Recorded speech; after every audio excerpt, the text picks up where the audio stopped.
하나님의 말씀은 느헤미야 13장 4절부터 9절에 있는 말씀을 우리 함께 교독합니다. 우리 다 같이 교독으로 읽겠습니다. 이전에 우리 하나님의 전에 방을 맡은 제사장 엘리야십이 도비야와 연락이 있었으므로 우리를 위하여 한 방을 만들었으니 그 방은 원래 소재물과 음악과 그릇과 또 레위 사람들과 노래하는 자들과 우리들에게 실제로 주는 물과 그의 포도주와 기름과 또 제사장들에게 주는 제물을 드는 곳이라. 그때에는 내가 예루살렘에 있지 아니하였느니라. 바벨론 왕 아닥사스다 32년에 내가 왕에게 나아갔다가 며칠 후에 왕에게 말미를 청하고 예루살렘에 이르러서야 엘리야사의 느헤미야를 위하여 하나님의 전뜰에 한 일을 문지라. 내가 심히 근심하며 하여 도비야의 세간을 그 방 밖으로 다 내어 던지고 9절 다 같이 시작. 명령하여 그 방을 정결하게 하고 하나님의 전에 그릇과 소재물과 유향을 다시 그리로 들여 놓았느니라. 아멘. 여러분 한 주간 평안하셨습니까? 우리 각 가정에서 또는 교회에서 예배를 드리고 있는 우리 모든 성도들 여러분에게 하나님의 은혜와 축복이 함께 하시기를 축원합니다. 이래 새로 시작된 금년 한 해는 오늘 찬양처럼 여러분 넉넉히 이기고 승리하는 그런 한 해 되시기를 바랍니다. 우리는 새해가 되게 되면 여러 가지 결심을 합니다. 그렇죠? 다 한두 가지의 결심을 하게 됩니다. 어떤 사람은 금년에는 꼭 다이어트에 성공하겠다고 마음 먹기도 하고요. 어떤 사람은 금년에는 어떤 운동을 열심히 해서 건강을 좀 유지해야 되겠다 그렇게 다짐하기도 하고, 어떤 사람은 공부를 열심히 하고 준비해서 내가 목표한 그 시험에 꼭 합격하겠노라 그렇게 다짐하고 결심하기도 합니다. 그렇죠? 다 여러분 한두 가지의 결심들을 하고 한 해를 출발했을 줄 압니다. 2021년 새해가 시작된 지 이제 벌써 17일째가 되었습니다. 여러분이 새해 다짐하고 마음 먹었던 것들 어떻게 잘 지키고 계시나요? 우리말에 작심삼일이란 말이 있지 않습니까? 우리가 굳게 마음 먹고 작정하면서 다짐하고 결심했던 것들이 작심 3일이 되지 않는다라는 그런 말씀이죠. 3일을 넘길 수 없다 그런 이제 뜻이 되겠습니다. 여러분이 새해를 시작하면서 다짐하고 결심한 것들이 작심 3일 되지 않기를 소원합니다. 여러분이 새해를 시작하면서 굳게 다짐하고 결심했던 것들을 끝까지 밀고 나가심으로 반드시 그러한 것들이 이루어지기를 주의 이름으로 축원합니다. 오늘 우리가 읽은 이 본문은 느헤미야 시대에 있었던 일입니다. 느헤미야는 주전 5세기에 활동했던 그런 사람입니다. 그러니까 예수님이 이 땅에 오시기 500년 전에 활동했던 그런 사람입니다. 남유다가 주전 586년에 바벨론에 의해서 멸망을 당한 이후 바벨론의 포로로 잡혀갔던 사람들이 3번에 걸쳐서 고향으로 돌아오게 되었습니다. 거대한 바벨론을 멸망시킨 그 페르시아 초대 왕이었던 고레스가 바벨론의 포로로 잡혀와 있던 남유대 사람들에게 고향으로 다시 돌아갈 수 있도록 허락을 한 것입니다. 그래서 주전 536년에 수룹바벨을 중심으로 해서 약 5만여 명이 고향인 에루살렘으로 1차 돌아오게 되었습니다. 그리고 그들에게 주어진 큰 사명은 바벨론에 의해서 멸망을 당할 때 파괴되어 버린 에루살렘 성전을 다시 건축하는 것이었습니다. 그래서 그들이 여러 가지 힘든 상황에서도 주전 516년에 에루살렘 성전을 완공하게 되었습니다. 그렇게 제1차 포로 기한이 있은 후 약 80년의 세월이 지난 주전 458년에 제2차 포로 기한이 있었습니다. 그때 에스라를 중심으로 해서 약 1700여 명이 예루살렘으로 돌아왔는데, 그들이 예루살렘에 도착한 후 에스라를 중심으로 해서 했던 일이 종교 개혁에 힘을 썼습니다. 제1차 포로 기한 이후에 성전이 지어졌지만 이스라엘의 백성들의 신앙은 여전히 혼합되어 있고 그들의 신앙이 매우 나약했습니다. 그래서 율법 학자였던 에스라가 이스라엘 백성들에게 하나님의 말씀인 그 율법을 가르치면서 신앙 공동체를 회복해야 한다고 그렇게 가르쳤습니다. 그리고 2차 포로 기한이 있은 후 14년이 지난 주전 444년에 제3차 포로 기한이 있게 되었습니다. 그때 제3차 포로 기한을 이끈 사람이 바로 오늘 본문에 나오는 느헤미야입니다. 그러니까 느헤미야가 제3차 포로 기한 때에 이제 백성들을 이끌었습니다. 느헤미야는 페르시아 아닥사스다 왕의 신임을 받아서 페르시아의 관리가 됐습니다. 포로였는데도 페르시아 왕의 신임받아서 관리가 된 사람입니다.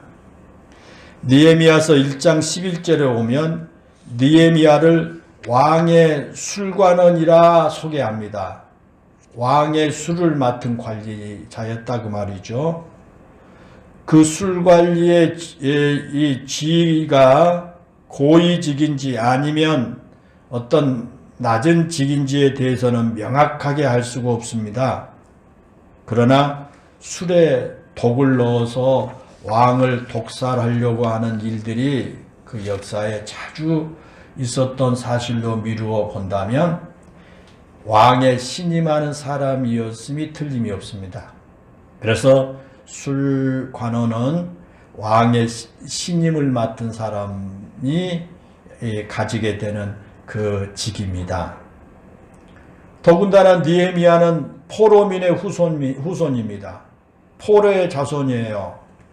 비록 페르시아 때 포로로 잡혀온 것이 아니라 바벨론 제국 때 잡혀온 사람의 후손이었지만 포로의 후손에게 왕이 자신의 생명을 위해를 가할 수 있는 그런 중요한 직임을 맡겼다는 것은 느헤미야가 얼마나 왕의 신임을 받고 있었던가라는 것을 우리가 짐작할 수가 있습니다.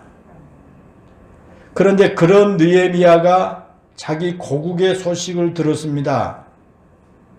그 당시 에스라를 중심으로 종교 개혁을 함으로써 신앙 공동체를 회복하기는 했지만 예루살렘에 있는 사람들이 여전히 힘들고 비참한 삶을 살고 있다는 소식을 들은 겁니다. 성전은 건축됐지만 성벽이 허물어져서 없어졌고, 그래서 주변 이방인들로부터 늘 위협을 받고 있다는 그런 소식을 들은 겁니다. 또한 백성들은 가난했고 힘이 없어 주변 나라의 노력으로 인해서 마음 편하게 살지 못하고 있다는 그런 소식을 들은 겁니다. 그런 소식을 들은 느헤미야가 내가 예루살렘으로 돌아가야 되겠다라고 하는 그런 마음을 먹게 됩니다. 그리고 하나님께 기도하죠. 그러자 하나님께서 궁유를 베푸소서 그 아닥사스다 왕이 자신을 유대 지역의 총독으로 보내달라고 요구한 느헤미야의 청을 받아들여요. 그래서 느헤미야가 유대의 총독의 자격으로 예루살렘으로 오게 된 것입니다. 그리고 예루살렘에 온 그 느헤미야가 가장 먼저 한 것이 뭐냐 하면 무너진 성벽을 다시 재건하는 것이었습니다. 그 무너진 성벽을 재건한다는 것은 매우 중요한 의미가 있습니다.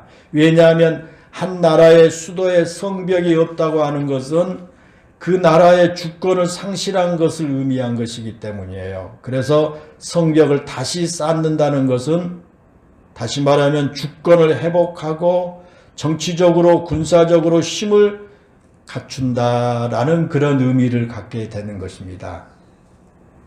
그래서 이 느헤미야가 예루살렘에 와가지고 성벽을 다시 쌓으려고 하니까 주변의 이방 나라들이 계속해서 방해 공작을 합니다. 성벽을 쌓지 못하도록 막 방해합니다. 처음에는 그 이방인들이 너희가 얼마나 성벽을 잘 쌓는다고 그러느냐? 너희가 쌓은 성벽은 여우가 올라가도 무너지고 말 거다라고 조롱을 막 합니다. 그러나 성벽이 점점 이제 쌓여져 가자 이번에는 이방인들이 그 전쟁을 하겠다고 위협을 하고요. 그 지도자인 느헤미야를 죽이겠다고 위협까지 합니다. 그럼에도 불구하고 느헤미야와 유다 백성들은 더 열심히 성벽 재건에 힘을 쏟았습니다. 그리고 느헤미야가 이방인들의 그런 위협에 두려워하는 백성들을 모아놓고 두려워하지 말라고 격려하면서 파수꾼을 두어서 전쟁에 대비하면서 그 공사를 계속했습니다. 심지어 밤에도 횃불을 켜놓고 성벽 재건의 공사를 했습니다.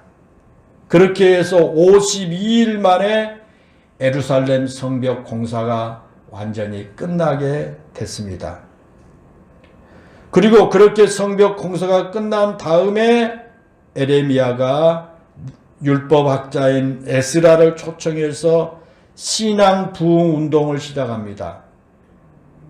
백성들을 모아놓고 요즘 말로 말하면 부흥회를 하는 거예요. 신앙 부흥회를 하게 됩니다.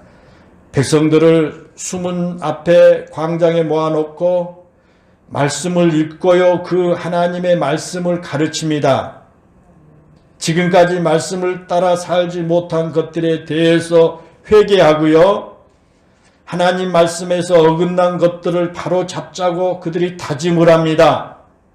그리고 지금까지는 성전에 대해서 무관심했지만 이제부터는 성전을 중심으로 신앙생활을 잘하자고 다짐을 그들이 한 겁니다. 그렇게 느헤미야가 12년의 유대 총독 생활을 다 마치고요. 아닥사스다 왕에게 약속한 대로 다시 페르시아로 돌아오게 됐습니다. 그리고 얼마 후에 페르시아에 돌아온 지 얼마 후에 느헤미야가 또다시 예루살렘으로 찾아갔습니다.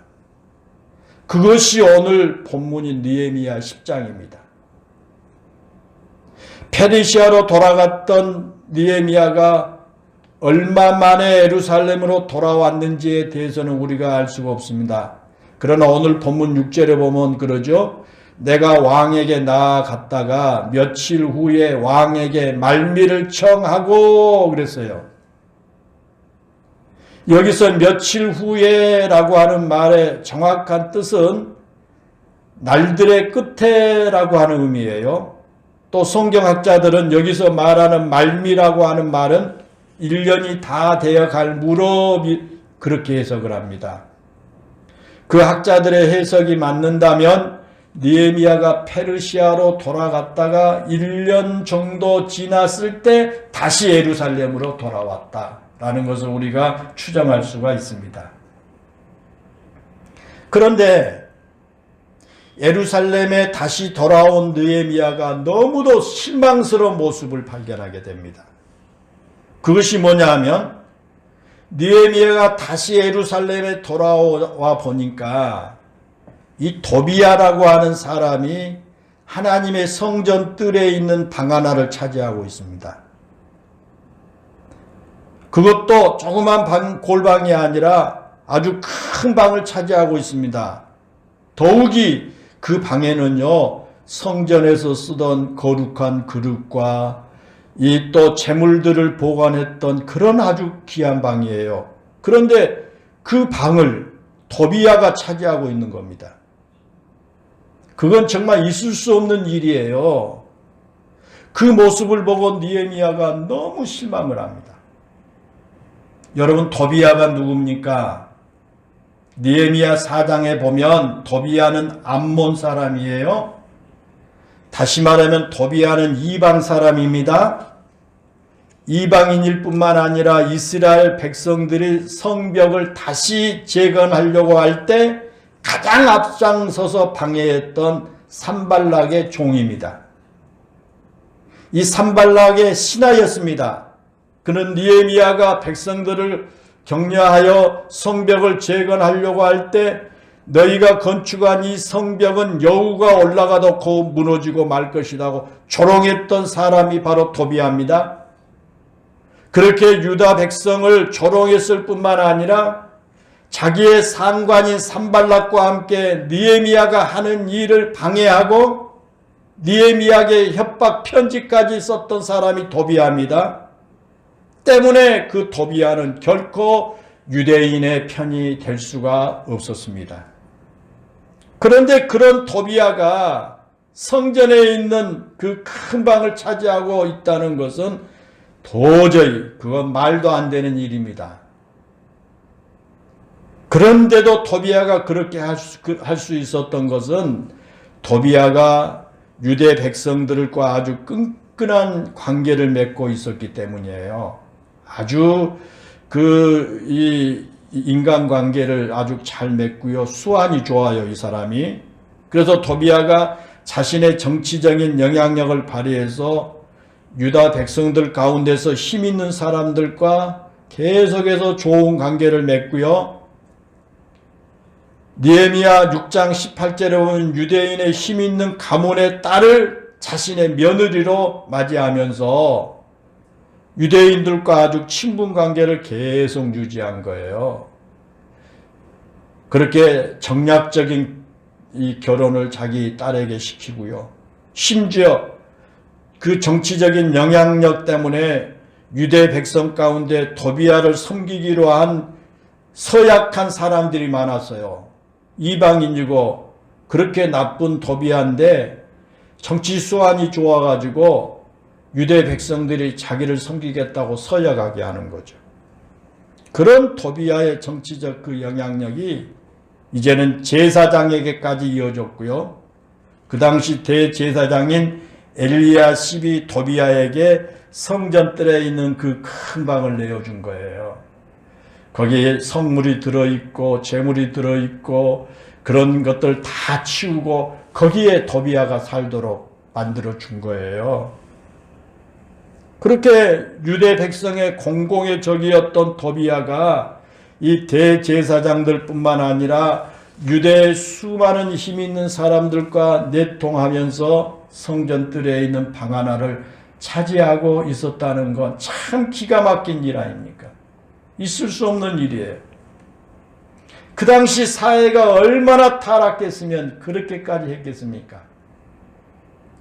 오늘 본문에 이어서 나오는 말씀에 보면 그 당시 성전이 제대로 관리가 되지 않았음을 알 수 있어요. 하나님의 거룩한 성전이 관리가 제대로 안 된 겁니다. 그래서 성전에서 일하던 레위인들이 모두 성전을 떠나는 사태까지 발생한 거예요. 레위인들은 성전에서 일하기 때문에 백성들로부터 양식을 공급받아서 생활해야 한 사람들 아닙니까? 그런데 백성들이 성전에 대한 관심이 없고요. 성전의 최고 책임자인 대사장도 그 이방인이요. 유대 민족의 대적인 도비아에게 방을 내어줄 정도로 타락한 거예요. 때문에 성전이 제대로 보존되지 못할 뿐만 아니라 성전이 성전 역할을 제대로 할 수가 없었어요. 그래서 레위인들이 먹고 살기에 뿔뿔이 흩어져 버리고 말 정도였다라는 거예요. 여러분, 도비아는 결코 성전에 있어서는 안 되는 사람이에요. 반드시 성전에도 쫓아내야 할 사람이 도비아입니다. 그래서 예루살렘을 방문한 느헤미야가 그 두려움을 무릅쓰고 도비아를 쫓아내기로 결단하고 실행에 옮기게 된 것입니다. 오늘 본문 8절에 보면요, 느헤미야가 성전 뜰의 방에 있던 도비아의 세간을 모두 밖으로 다 내어 던질 때 그의 마음이 심히 근심했다 그러죠. 그의 마음이 심히 근심했다. 여기서 근심했다고 하는 말은 두려워했다 그런 뜻이에요. 그러니까 느헤미야가 도비아의 영향력을 잘 알고 있었기 때문에 그 세간에 있는 도비아가 쓰고 있는 방의 세간을 막 다 밖으로 내어 던지면서 두려워한 거예요. 심히 근심한 거예요. 도비아가 얼마나 악랄한 사람인지를 알았기 때문에 그런 겁니다. 예루살렘 성벽을 재건할 때 유대 백성들을 조롱했을 뿐만 아니라 군사들을 모아서 전쟁도 불사하겠다고 협박했던 사람입니다. 느헤미야를 죽이기 위해서 모의까지 했고요. 느헤미야가 협박 편지도 여러 차례 보낸 사람입니다. 유대 백성과 끈끈한 관계를 유지하면서 유대에서 영향력이 있는 사람들을 자신의 신하처럼 부리는 그런 사람이었고요. 대제사장의 마음을 꼬드겨서 성전 뜰에 자신의 방을 만들 정도로 힘이 있는 그런 사람이었습니다. 그러니 그런 도비아를 성전 밖으로 쫓아낸다는 것이 여러분 보통 일입니까? 두렵지 않겠습니까? 어쩌면 도비아의 음모에 의해서 암살당할 수도 있고요. 유다 백성들의 저항을 받을 수도 있지 않겠습니까? 유다 백성들 중에 그 도비아에게 그 서약을 써주면서 도비아 편에 서겠다고 그렇게 할 정도였는데 그렇지 않겠어요? 그러나 그럼에도 불구하고 느헤미야가 가감하게 도비아를 쫓아낸 겁니다. 그리고 도비아를 쫓아내고 나서 도비아가 불법으로 점유하고 있던 그 방을 정결하게 하고요. 하나님의 성전에서 귀하게 쓰는 그릇과 재물들을 다시 그 방으로 옮겨놓게 된 것입니다. 느헤미야가 그렇게 도비아를 성전에 쫓아낸 것은 대단한 용기와 결단이 필요했습니다. 여러분 보통 용기와 결단 가지고 그런 일을 할 수 있겠습니까? 두려울 수밖에 없는 상황이었기에 용기가 있어야만 그 일을 할 수가 있었다는 겁니다. 그럼에도 불구하고 느헤미야는 과감하게 도비아를 쫓아내고 성전을 정결하게 했을 뿐만 아니라 성전에서의 예배를 다시 회복하게 한 것입니다. 사랑하는 여러분, 새해가 됐습니다. 2021년 새해가 됐습니다. 여러분이 금년에 결심한 어떤 것들이 분명히 있을 겁니다. 나는 금년에 내가 이렇게 좀 잘해야 되겠다. 나는 금년에 신앙생활을 이렇게 잘해야 되겠다. 이렇게 신앙생활을 해야 되겠다. 라고 하는 여러분 다 결심이 있지 않습니까? 그런데 여러분 금년에 여러분 마음속에 있는 그 도비아를 쫓아내기로 결심한 것이 있다면 느헤미야가 가졌던 그런 신앙적 결단과 용기가 필요할 줄로 믿습니다. 여러분의 굳은 결단과 하나님의 도우심이 아니면 여러분의 힘만으로는 도저히 할 수 없는 그런 것들이 있을 겁니다. 그래서 우리에게 결단과 용기가 필요합니다. 그래서 우리는 하나님께 과감한 결단과 용기를 달라고 기도해야 할 줄로 믿습니다. 더군다나 여러분의 마음속 깊숙이 뿌리 내려 있는 그 잘못된 생각들과 여러분의 삶 가운데 깊은 곳에 뿌리 박혀 있는 잘못된 습관들을 제거하기 위해서는 여러분 담대한 결단과 용기가 필요할 것입니다. 우리의 삶 가운데 분명히 도비야와 같은 것이 있습니다. 나의 삶과 밀접하게 연관되어 있어서 쉽게 뽑아지지 않고 쉽게 제거할 수 없는 옛사람의 모습도 있을 것입니다. 사랑하는 여러분, 새해에는 도비야와 같은 그런 잘못된 습관들을 모두 제거하기로 결단하시기를 바랍니다. 물론 내 삶에 깊이 뿌리 박혀 있는 것들을 뽑아낸다고 하는 것은요, 결코 쉬운 일이 아닐 것입니다. 때로는 그것을 제거할 때 나에게 큰 아픔이 될 수도 있습니다. 때로는 그것을 제거할 때 엄청난 저항을 받을 수도 있습니다. 때로는 그것을 제거하려고 할 때 지금까지 살아왔던 내 삶 전체가 흔들리는 혼란도 겪을 수 있습니다. 그러나 여러분, 지금 우리가 반드시 뽑아내야 할 것이 있다면 뽑아내야 합니다. 제거해야 할 것이 있다면 반드시 제거해야 합니다. 그래야 우리의 신앙이 바르게 성장할 수가 있게 된 것입니다. 사랑하는 여러분, 지금 여러분의 삶에서 제거해야 하고 뽑아내야 할 도비야가 무엇입니까? 여러분이 성결한 신앙생활을 하는데 방해가 되는 것들, 하나님을 기쁘시게 할 여러분의 신앙을 방해하는 것들, 성장하고 성숙해야 할 여러분의 신앙과 인격의 발목을 잡고 있는 것들이 여러분 무엇입니까? 금년에 여러분 많은 거 하려고 하지 마시고요. 딱 한 가지만이라도 버리시기를 바랍니다. 딱 한 가지만이라도 바꾸어 보시기로 결단하시기를 바랍니다.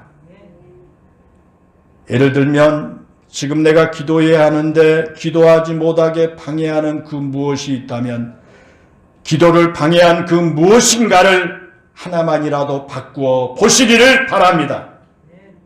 내가 하나님 앞에 좀 더 온전한 모습으로 예배를 드려야 하는데 그 예배를 방해하는 것이 있다면 그거 하나만이라도 바꾸어 보시기를 바랍니다. 또한 내가 거룩하고 성결한 신앙생활을 해야 되는데 그런 신앙생활에 방해가 되는 그 잘못된 어떤 습관이 있다면 금년에 그것 하나만이라도 제거해 보시기를 바랍니다.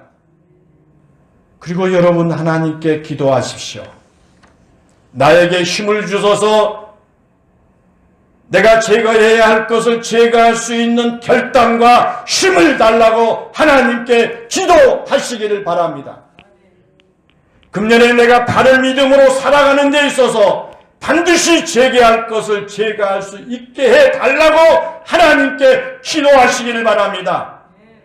하나님께 나에게 지혜를 주셔서 내가 제거하고 바꾸어야 할 것이 무엇인지 알게 해달라고 기도하면서 깊이 묵상해 보시기를 바랍니다. 그리고 하나님께서 주신 그 힘으로 그런 것들을 과감하게 바꾸어 보시기를 바랍니다. 물론 내 삶에 깊숙이 뿌리 박혀 있는 그런 잘못된 습관이요, 나의 신앙생활에 발목을 잡고 나의 인격과 나의 이 거룩한 삶의 발목을 잡고 있는 그런 잘못된 습관이나 그런 성품을 바꾼다는 것이 여러분 쉽지 않습니다. 마음 먹는 대로 잘 안 될 겁니다. 사랑하는 여러분, 여러분 안에 있는 그런 도비야를 제거한다는 것이 힘들다고 결코 두려워하거나 포기하지 마시기 바랍니다. 그 일을 하는 것이 너무 큰 아픔이 든다고 생각해서 두려워하지 마시기를 바랍니다. 여러분이 그런 것을 극복해야만 더 나은 삶으로 여러분 성장할 수가 있을 것입니다. 오늘이 당신의 남은 인생의 첫날이다 라고 하는 책이 있습니다. 그 책에 보면 카디자 윌리엄스라고 하는 사람이 2013년에 하버드 대학교 졸업하면서 그 졸업생들을 대표해서 졸업 연설을 한 글이 실려 있습니다. 하버드 대학교에서 졸업생 대표해서 졸업 연설할 정도니까 얼마나 여러분 참 영광입니까? 그 내용에 보면 다음과 같은 글이 있습니다. 아주 은혜로운 글이기 때문에 이 글을 여러분에게 소개하고 마치려고 합니다. 거기 보면 그렇게 써져 있습니다. 저희 어머니는 14살 때 차가운 쓰레기 더미 속에서 저를 출산하셨습니다. 어머니와 저는 뉴욕의 거리를 전전했고 무료 급식과 쓰레기를 뒤지면서 굶주림을 해결했습니다. 저는 아무것도 모르고 그렇게 길거리에서 자랐습니다. 값싼 모델과 노숙자 쉼터를 찾는 일은 드물었고 대부분 차가운 길바닥과 냄새나는 뒷골목에서 생활을 하는 때가 많았습니다. 제 집 주소는 언제나 뉴욕 어느 동네 식당 골목이었습니다. 그렇게 저의 이름은 노숙자가 되었습니다. 저는 공부를 좋아했습니다. 가진 것 없는 제가 그나마 남들과 같아지기 위해 한 권의 책이라도 더 읽고 한 번 더 생각하는 방법을 택했습니다. 노숙자들이 모여 사는 텐트촌에서 어머니와 저는 두 모녀가 감수해야 할 위험한 시선을 참아내며 필사적으로 학교를 다녔습니다.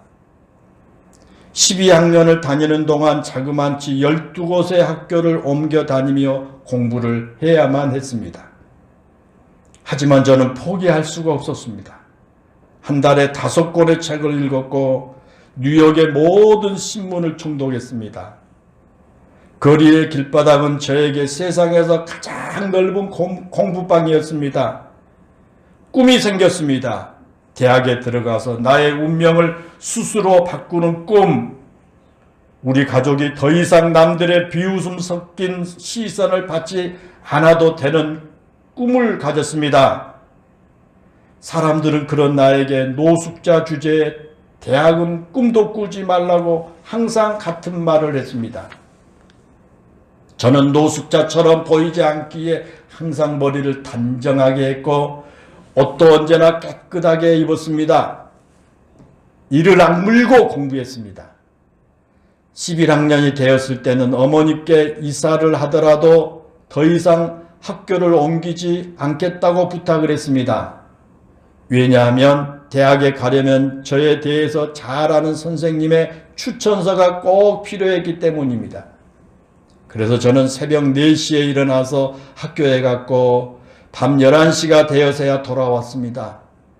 평균 4.0에 가까운 학점을 유지했고 토론 동아리에 참여했고 육상팀으로 활동하는 등 다양한 학교 활동에도 참여했습니다. 모든 것이 저에게는 배움의 장소였습니다. 이런 저에게 어느 날 기적의 변화가 생기기 시작했습니다. 복지재단들이 장학금으로 저를 도와주기 시작했고 사회단체에서 저를 지켜봐 주기 시작했습니다. 저를 믿어주는 사람들이 생긴 겁니다. 정말 최선을 다했습니다. 나의 인생과 운명을 바꾸기에 앞만 보고 달렸습니다. 그리고 저는 결국 브라운과 컬럼비아, 어머스트 등 미 전역의 20개 대학로부터 합격 통지서를 받았습니다. 노숙자였던 저는 지금 하버드 대학교의 4년 장학생입니다. 저는 언제나 제 자신이 똑똑하다는 자신감을 가졌고 남들이 노숙자니까 그래도 돼라고 하는 말을 너무 싫었습니다. 저는 가난이 결코 변명거리가 되지 않는다고 생각했습니다. 저의 이름은 카디자 윌리엄스입니다. 더 이상 사람들은 저를 노숙자라고 부르지 않습니다. 그랬습니다. 이 카디자 윌리엄스는 2013년에 하버드 대학교를 졸업하고 그가 원했던 교육기술기관 매니저로 사회 첫 발을 딛고 지금도 열심히 일하고 있다고 합니다. 사랑하는 여러분, 노숙자가 세계 최고의 대학인 하버드 대학교에서 4년 동안 장학생으로 공부하는 것이 어디 여러분 쉬운 일이겠습니까? 그런데 그녀는 목표를 세우고 공부했고 마침내 그의 인생을 바뀌게 된 것입니다. 여러분, 그렇습니다. 우리 마음속에 있는 도비아를 제거하는 것도 그것만큼 힘든 일일 수 있습니다. 그러나 결코 그것은 불가능한 것이 아닙니다. 우리에게는 우리를 도우시는 하나님이 계시기 때문입니다. 사랑하는 성도 여러분, 금년에 우리 영열교회 성도들에게도 이 느헤미야와 같은 그런 결단이 있기를 소망합니다. 느헤미야처럼 여러분의 안에 있는 도비아를 모두 제거하시기를 바랍니다. 아무리 어렵고 힘들고 두렵게 보이는 도비아라고 할지라도 느헤미야와 같은 결단으로 여러분 안에 있는 도비아를 담대하게 제거하시기를 바랍니다. 전능하신 하나님을 믿고 기도하심으로 여러분 안에 있는 도비아를 모두 제거하는 그런 한 해가 되시기를 바랍니다. 그래서 여러분, 금년은 작년보다 더 나은 한 해가 되어야 되지 않겠습니까? 그래서 하나님을 기쁘시게 해드릴 뿐만 아니라 보다 성숙하고 성장한 신앙으로 복된 삶을 살아가는 한 해가 되시기를 주님의 이름으로 축원합니다. 기도하겠습니다. 은혜롭고 감사하신 하나님, 희망찬 2021년 새해가 시작됐습니다. 오늘 셋째 주일을 맞이했습니다. 은혜로우신 하나님, 한 해를 시작하면서 우리 영일교회 모든 성도들 마음속에 도비야와 같은 이런 잘못된 모든 것들을 다 제거하고 몰아내고 버리는 그런 결단이 있게 하여 주옵시기를 원합니다. 나의 어떤 잘못된 습관이나 나의 신앙생활을 가로막고 있는 어떤 모든 나의 생각과 모든 이 습관들을 하나님이 다 도비아를 제거한 것처럼 우리 마음속에 몰아내게 하여 주옵시고, 우리 마음속에 다 제거하기 위해서 금년에는 그렇게 하지 않겠노라고 다짐하는 우리 영일교회 성도들 모두가 되게 해 주옵소서. 느헤미야와 같은 과감한 결단과 느헤미야와 같은 담대한 용기가 있게 하여 주옵소서. 그래서 금년에는 예년보다 무언가 다른 한 해가 되게 해주시고 하나님을 기쁘시게 해드릴 뿐만 아니라 보다 성숙하고 성장한 신앙으로 복된 삶을 살아가는 한 해가 되게 해 주옵소서. 예수님의 이름으로 기도하옵나이다. 아멘.